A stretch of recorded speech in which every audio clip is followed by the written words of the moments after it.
Okay, so someone over in the ad skills community asked about an event and whether or not they should attend an event. And I had attended this particular event before, but I put my 2 cents in on not just the event, but really how I've used events in the past to make money, grow my business. And they asked some follow-up questions. So I thought, hey, it might be kind of cool to make a quick video talking about how I have made big money in the past from attending live events. And it's not what you might think. So most of the time, whenever you sign up for an event, there's this big list of education sessions, speaker sessions. Now, I'm not going to start banging on speakers because I'm a speaker as well, but when I have attended these live events, I've made money not sitting in the room and listening to speakers speak, but instead have made money outside those education rooms doing deals. I think that events are one of the best places to do deals because it puts you together with people that you may not normally have contact with, or maybe you see periodically, or maybe you've only met online and for the first time you're meeting up in person and you're able to solidify that relationship a little bit better and put a deal together that will help grow your business or something that's mutually beneficial for the two of you. So I put together some ideas on one simple slide, big takeaways here. There's 5 of them, and I want to give those to you in this video today. So how to make big money attending live events, 5 big takeaways. Number 1, deals are made in the lobbies, the halls, the bars, the coffee shop, not in the educational sessions listening to speakers. What do I mean by that? Well, it may be kind of obvious, but in those sessions, you can't talk. You're just sitting there listening to information. I'm also a big believer in learning and improving yourself and growing, but you can do that anywhere. You can do that from home, from work, on the airplane, in the car. You have so many options for learning and listening to what a speaker has to say or an educator has to say. You don't have to do it at a conference. Instead, you can invest that time that you're there on site at the conference meeting up with other people in the lobbies, in the halls, in the bar, in the social hours, in the networking rooms, in the coffee shops. So the particular event that this person was asking about, what I did was I positioned myself right at the entrance to the coffee shop. So it was kind of like in the lobby in the coffee shop at a little round table. And when I did that, I was able to see and network with, connect with people all throughout that event, coming and going, coming and going. It made a huge opportunity for me. And what's funny was, as I sat there, and what's funny is, as I sat there, people would bring other people to me. So people that even I had just met at the conference would bring someone over and say, hey, you need to meet JP. Someone I think maybe y'all could do some kind of a deal with.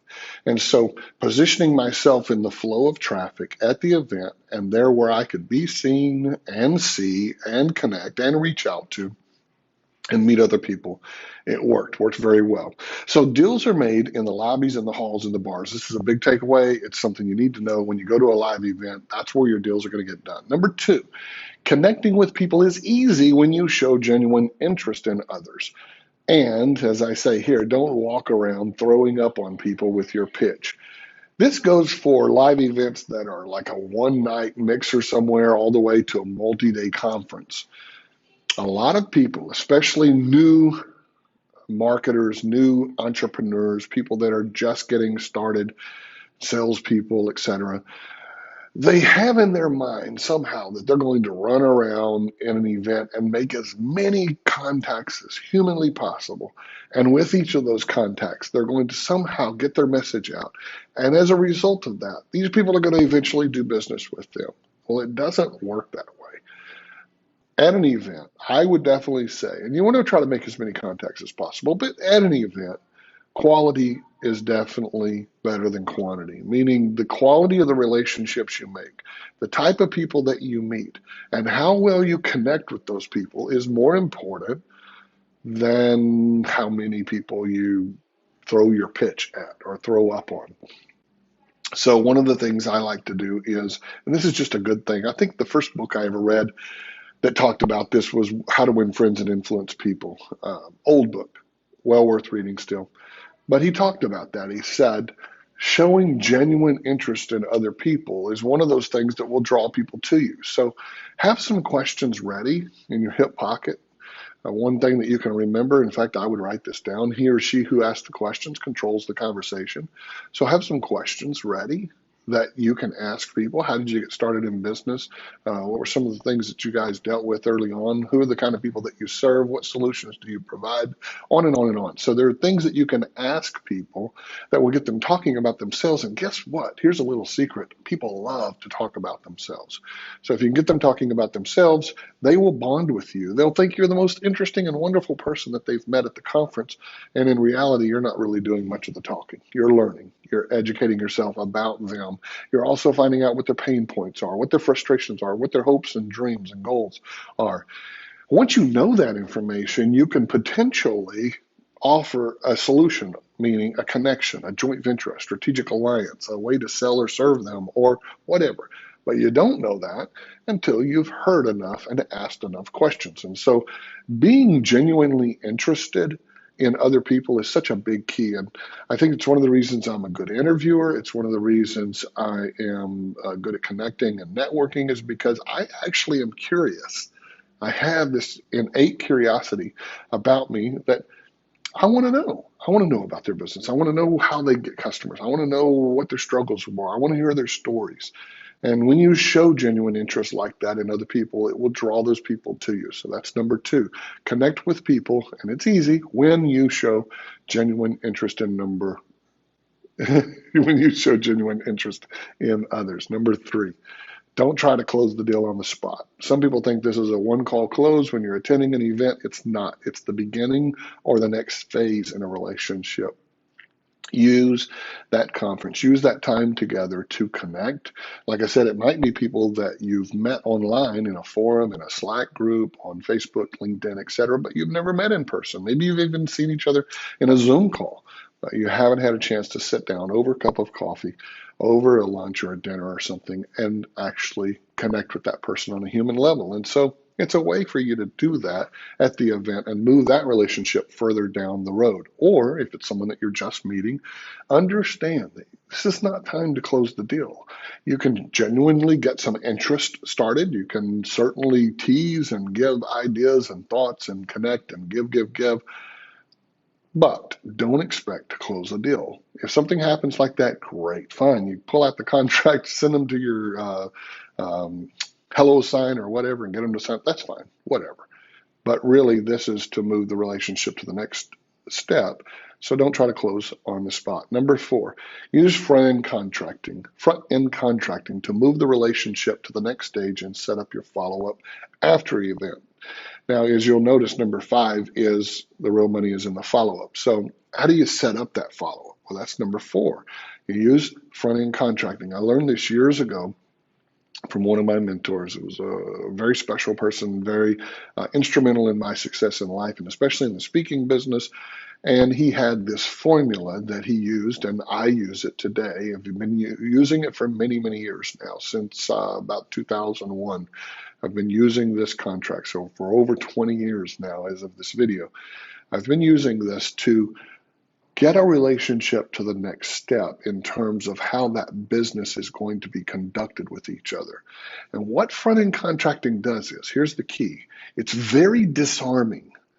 You see, when you meet people, especially in a really short time frame, so like you're in an after hours or a networking session and you just meet them, their guard is up. They think you're going to sell them something. They think you're going to pitch, or somebody's going to pitch them something. So their guard is up. They're protecting themselves. They're trying not to get sold. I love Jeffrey Gitomer's quote from years ago. He said, people hate to be sold, but they love to buy. People don't want to think that you're trying to pitch them and sell them. So how do you disarm them and get them into a place where they will have an open conversation? Well, one is showing that genuine interest like we talked about in two, but here in number four, it's having a formula in your hip pocket that you can use repeatedly. And you need to learn this, internalize this, get good at it. You need to be able to use it over and over again. But here's the basic formula of front-end contracting. It's three pieces. I'm going to learn about you. You're going to learn about me. and then we're going to see what we have that might be good for both of us. That's the general formula. Now, the words you use will be specific to the circumstance. So let's say I was sitting down with someone and we're talking about their business, and I see an opportunity that maybe they have a list that they're selling to and serving that is exactly the kind of people that I sell and serve to. And it would be really awesome for us to do a strategic alliance or a joint venture together where we could cross promote one another's services or do some kind of a product together or an event together. Then my front end contracting would go something like this. Hey, John, based on some of the things you've said, I think there's a lot of opportunity for us to potentially do some business together. Here's what I would like to suggest.